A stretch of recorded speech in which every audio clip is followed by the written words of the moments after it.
From the Weather NorCal Command Center, this is your Evening Update. Cascade Paint & Supply is Reading's oldest family-owned paint store, established in 1953. We are the largest Dunn-Edwards dealer in the nation, and most of our products are made in the U.S. Our friendly and knowledgeable staff are ready to answer your questions and help you today. Happy Friday evening to you. Did you make it through the day without any Friday the 13th mishaps?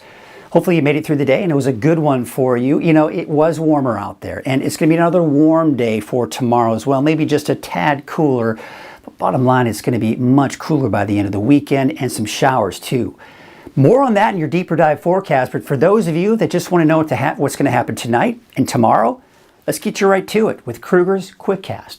So for tonight, you know, we are talking about warmer temperatures again tomorrow, but we can all say that it's going to be a nice, cool night and even tomorrow morning. Temperatures mid to upper 50s for the valley, 30s and 40s for the mountains, and low 50s along the coast. And by the way, I am expecting to probably see more fog tonight and even tomorrow morning for many of you along the coast. You're out the door tomorrow morning, so plenty of sunshine for the valley, low 60s by 8 o'clock in the morning. Low to mid 50s for most of the higher elevations, although Modoc County in the upper 40s, so still pretty cool even at 8 o'clock in the morning. Notice we've got the mostly cloudy skies for the north coast, and that's going to be the case pretty much through a good portion of the day. So looking at Futurecast, there again, you can see the clouds tomorrow morning, even making its way along the Highway 101 corridor. Meanwhile, we do have a few clouds off to the north in Siskiyou, Modoc County, and not to mention even into Del Norte County as well. Some of those do push through to the south and east, but overall still dry conditions. These clouds are a reaction to the approaching storm system. So we're seeing some clouds move in, but it still remains dry. And we've still got the mostly cloudy skies even tomorrow afternoon and tomorrow evening for the coast. So the winds, you know, it's been a little gusty at times over the last few days. But tomorrow morning, hey, not bad, right? We're looking at some fairly calm winds, but again, in reaction to the storm system that's approaching, the winds will start to pick up tomorrow afternoon. Breezy, but not necessarily windy out there. You'll notice the winds picking up 15, 20, even 25 miles per hour, especially off to the east. This may elevate our fire weather risk a little bit, and the reason I say that is because we do expect to see some fairly dry conditions for tomorrow, but just a tad higher in humidity levels. But temperature-wise, yes, it's a cool start to the day, yeah, but we're warming back up in the low 90s for most of us in the valley. 80s for most of the higher elevations, and low to mid 60s along the coast, but still a dry day for your Saturday. But that's going to change by the time we get into Sunday for some of us, but not everybody. I want you to stick around for the deeper dive forecast because that is going to really explain a lot more detail on the timing and the overall intensity of this chance for rain for Sunday pretty much through Wednesday. But when you look at the 7-day outlook, you'll see first and foremost temperatures really dropping, but then we're going to see an upward tick towards the end of next week. Now for the coast, temperatures generally staying in the low to mid 60s. But the inland areas and Trinity County, again, that trend going up, down, then back up again towards the end of next week. That's also the case for Siskiyou, Modoc, and the eastern mountains, and of course that chance for showers and thunderstorms. Now I will mention this, that for Modoc County and eastern mountains, Susanville in particular, Thursday morning you may see some lingering showers, but by Thursday afternoon most of it's pretty much out of here, and of course everyone dry as well. All right, that's your quick cast. Now let's get into the deeper dive, and we're really going to go into the cooler temperatures, how long that's going to stick around, and of course the chances for showers and thunderstorms and the timing of that. We're going to walk you through the timing of all of that. So let's start off by just talking about what we're going to be talking about headlining what we're going to talk about during this forecast. First of all, temperature is going on a bit of a roller coaster ride. You see how we're going to be looking at cooler temperatures and unsettled conditions here for Sunday into at least the middle of next week. Highs will be well below normal at least through Wednesday. But then we do expect to see a warm-up near the end of next week and into that next weekend. So the winds, okay, let's talk about those again because yes, it's fairly calm tomorrow morning. And as I mentioned earlier, those winds will be on the breezy side for your Saturday afternoon, Saturday evening. Sunday morning, just a little bit stronger with those winds, a little breezy in some spots for Sunday morning, but the wind's really picking up by Sunday afternoon, Sunday evening. That's because the storm system's moving in at this point. As a result, we're talking 25, 35 mile an hour gusts for parts of the valley, even into the eastern mountains as well. Really across the board, we've got gusty winds, which do include the coast. So what does that mean for our fire weather risk? Because as we go into Saturday, yes, the winds are going to be a little breezy Saturday afternoon, but the humidity levels are going up. But I would say that we are elevated with that fire weather risk for Saturday because it will be dry and warm on Saturday. So if a fire should start, it could spread fairly rapidly. But we are seeing a trend upward with our humidity levels, and that's going to help. Now on Sunday, we're much cooler in the valley, around 80 degrees. Gusty winds, you saw that, right? Over 25, 35 miles per hour, but humidity levels are now 25 to 35 miles per hour. That being said, most likely we won't see much, if any, rain for Sunday. And so that could be a concern if a fire starts because the winds will be strong. We still have a lot of dry fuels out there, and most of the rain's up to our north. So as a result, probably even elevated fire weather risk on Sunday, but not as bad, again, because those humidity levels are dropping. So yes, despite that fact that it's cooler, and despite the fact that we have higher humidity levels, we still can't let our guard down when it comes to that fire weather risk. Just remember that. We're still in the fire season, folks, all right? So let's talk about that approaching storm system, because now it's going to bring us, of course, that chance for showers, maybe some thunderstorms. And based on the Storm Prediction Center, this area in green right here is where you have the best potential for thunderstorms. Now, I will say this. As far as I'm concerned, I think most of the thunderstorms Sunday afternoon will be Del Norte, Siskiyou, and Modoc County. Some of it may make its way into northern Shasta, northern Lassen, and even northern Trinity County. South of that, at this point, I'm not buying the fact that we're going to see rain and thunderstorms. But we're still a few days out, and things can change as far as the movement of that storm system. We'll talk about that in a little bit more detail here in just a second. Let's take a look at Futurecast for through the weekend. So you can see tomorrow morning, yes, we've got some of the fog even making its way Highway 101. Some high clouds moving in advance of the storm system coming in on Sunday. So more clouds Saturday afternoon, even parts of the valley seeing some of those clouds. Still mostly cloudy skies along the coast, but dry still on Saturday and warm, right? Now we go into Sunday morning. Sunday morning, still some clouds along the coast, still dry. Take you into the noon hour on Sunday. Clouds are beginning to pick up. We're beginning to see those towering cumulus clouds develop in places like Siskiyou County, Modoc County, and Del Norte County. And even a few showers just beginning to pop up. But it's still dry and sunny in the valley, still dry and mainly sunny even for Lassen and Plumas County as well. But for Sunday afternoon, look what's happening. You see how we're seeing the thunderstorms popping up in Del Norte, Siskiyou, Modoc County. And as I mentioned, some of those just making their way into northern portions of Shasta County and Lassen County. So Dunsmuir, for example, yeah, maybe a chance for a thunderstorm there as well. But that's Sunday afternoon.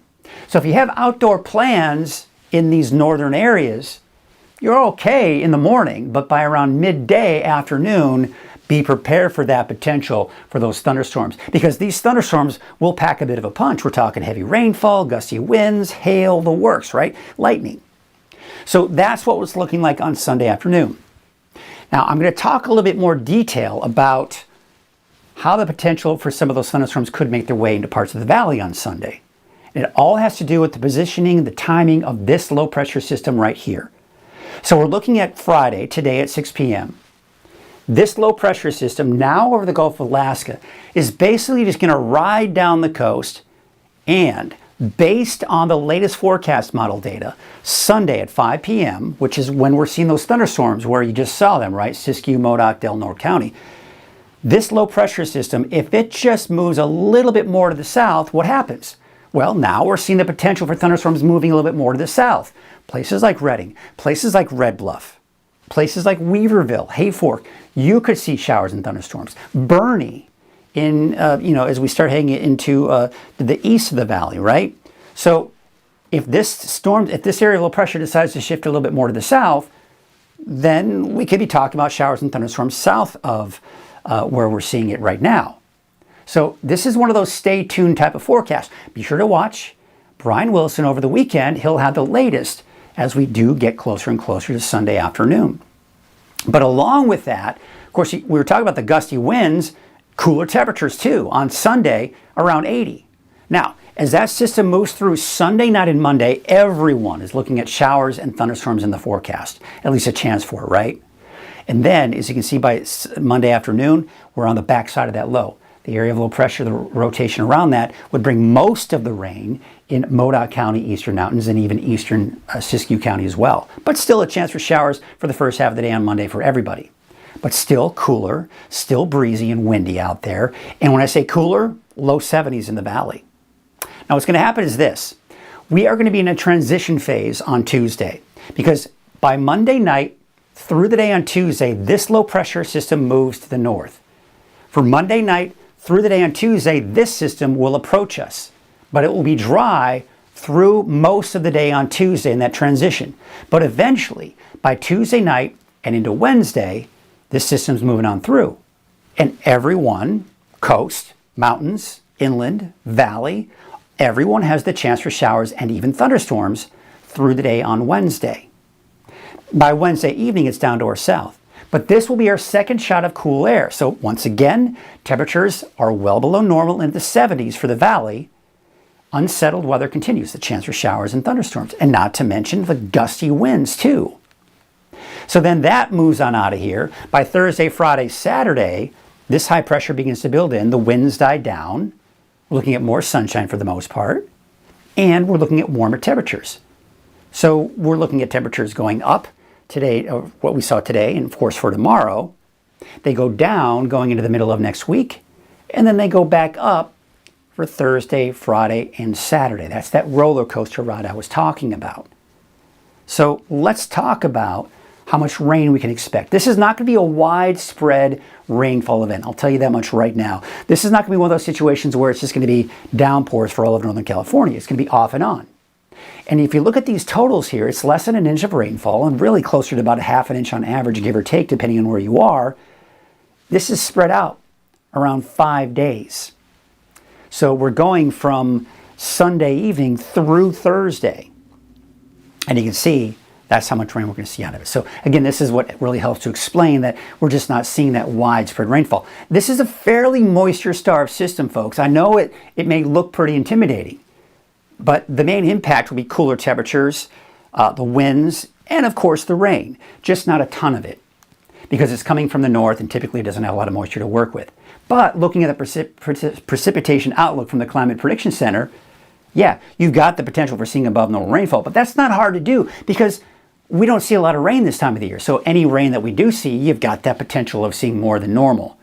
Now also, the temperatures, as I've been talking about, that's a pretty big impact. Much cooler than what we typically see this time of the year. And that's why we've got ourselves in that area of blue here, showing us the below normal temperatures.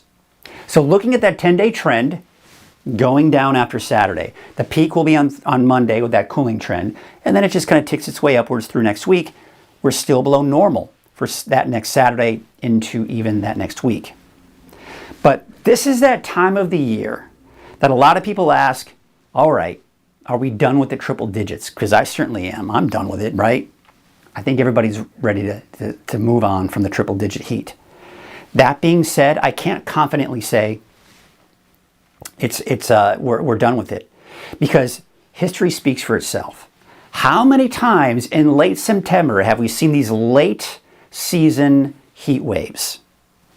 A lot of times. In my 25 plus years of forecasting here, I've seen it a lot of times. Okay? Now, looking at historic data since 1893, October 14th of 91 and 2022 is the latest we have seen 100 degrees stick around in the net. Of course, after that, it stays below 100. So, this number right here, the 14th, that's a month away. We still have a month of the potential of seeing triple digit heat again. And really, quite honestly, looking at some of the long range forecast models, we can't rule it out. Some of the long range forecast models are showing that sometime around the first day of fall, which is actually a week from this upcoming Sunday, we could be looking at potential for some more triple digit heat. So we're not out of the woods just yet when we're talking about those temperatures. All right, let's talk about the wave heights because they will be dropping through the day on Saturday. That's good news if you need to be on a small boat because there is a small craft advisory today that will be allowed to expire by tonight and tomorrow. Now, Sunday they increase a little bit here, but not by much. So your marine forecast for your Saturday, north winds at 5 to 10 knots. You can see the waves from the northwest at 5 feet at 6 seconds and from the northwest at 2 feet at about 9 seconds. There's your high and your low tide here for tomorrow. So tonight, temperatures mid to upper 50s. We saw this a little bit earlier. Temperatures 30s and 40s for the mountains and in the low 50s for the coast. Let's take a look at that Trinity County neighborhood forecast. Yeah, we're talking upper 80s. Some of the warmer spots may be touching 90 like Douglas City. Otherwise, Weaverville about 88, 82 degrees for Ruth. There's your 7-day outlook. Really just look at the temperatures. We talked about the timing of the rain here just a second ago, so I'm not going to go into too much detail talking about that. But temperatures mainly in the low 60s, low to mid 60s for the coast for the next 7 days. Tomorrow about 78 for Gas Key, Orleans about 84, 87 for Willow Creek. And we take you out towards Siskiyou County. Temperatures mainly in the 70s and 80s. So as you can see here, Happy Camp 84. Upper 70s for Weed, 81 for Mount Shasta. And there you've got those mid 70s for Doris, McDowell, and Tennant. We take you out to Modoc County. Temperatures there around 80, but a little bit cooler in Tule Lake at 76, 77 degrees for Aden, 81 for Alturas, and 78 degrees for Cedarville. Down to the south and to the eastern mountains neighborhood forecast. Mainly 80s, but Viola, one of the cooler spots, is 74. 77 for Mineral and Shingletown, about 88 degrees. All right, let's take a look at your valley neighborhood forecast in the south. And yeah, we're talking upper 80s to about 90, so warm, right? And then temperatures really dropping. Now we're down to 70 on Monday for Chico at least, right? We take it up to the north, 93 for Redding, Anderson, 92 for Cottonwood, 88 for Lakehead, and 88 for a high tomorrow in Whiskeytown. All right, let's take a look at that 7-day outlook for Redding. There's that chance for showers. Now, again, it all depends, we talked about it, right, on where that storm system rides. For the most part, though, you'll be dry for most of the weekend. It's not until Sunday evening that I think maybe you can see that potential for a shower or thunderstorm. Monday, especially Sunday night into Monday morning, best chance there. Tuesday, I think we'll see a break for everybody. And then by Tuesday evening, Tuesday night into Wednesday, a chance for more showers and thunderstorms before we start to warm back up for Thursday and Friday. That's your evening update. Be sure to check in this weekend with Brian Wilson for the latest updates throughout the weekend. At Wind River Resort and Casino, we like to celebrate life's little moments. Oh, and the big ones too. Because around here, when you're completely in the moment, that's when the magic happens. Come in and find your moment at Wind River Resort and Casino.